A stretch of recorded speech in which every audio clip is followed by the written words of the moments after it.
यो मानिस पागल भइसकेको थियो। उसले नीलो रङको विषालु तरल पदार्थको सुई लिएर सिधै आफ्नै ठूलो धमनीमा हानेर लगायो। के भयो थाहा छ? छाला पग्लिन थाल्यो, मांसपेशी र नसाहरू स्पष्ट देखिन थाले। तर त्यो त सुरुवात मात्रै थियो।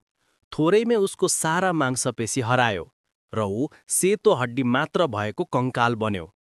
तर त्यसपछि अझै अचम्म लाग्दो कुरा भयो।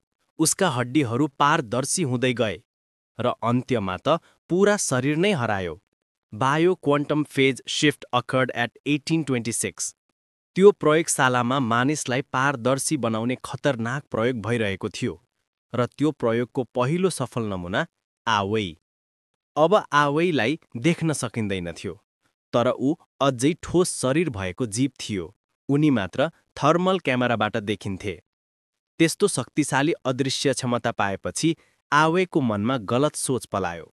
राति जब सुनौला कपालकी युवती गहिरो निन्द्रामा थिइन्, उनी बिस्तारै उनको कपाल सुमसुमाउन थाले र कपडाको बटन खोल्न थाले। ठ्याक्कै त्यही बेला युवती तर्सेर बिउचिन्। आवे हतारमा भागेर प्रयोगशालामा लुके।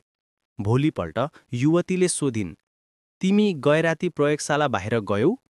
तर आवेले दृढतापूर्वक इन्कार गरे। पछि उनले अर्को युवती साओमेईलाई जिस्काउने प्रयास गरे, तर साओमेईले सिधै अस्वीकार गरिन्। 3 दिनपछि वैज्ञानिकहरूले उनलाई फेरि देखिने बनाउने औषधि हाले। सुरुमा अङ्गहरू देखिन थाले, तर अचानक उनको शरीर फेरि पग्लिन थाल्यो। तीव्र पीडाले उनी बेहोस भए। सबैले उनलाई ओछ्यानमा राखेर उपचार सुरु गरे, तर यो प्रयोग असफल भयो। उनी फेरि एकपटक पारदर्शी बने। वैज्ञानिकहरूले उनलाई खोज्न सजिलो होस् भनेर सिलिकनबाट उनको टाउकोको नक्सा बनाए र त्यसमा प्वाल काटेर अस्थायी हेडक्याप बनाइदिए।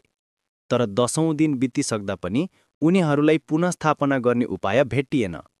अब आवे झन चिडचिडे र हिंसक बन्दै गएका थिए र प्रयोगशालामा उनको अदृश्य उपस्थिति सबैको लागि भयको कारण बन्दै गएको थियो।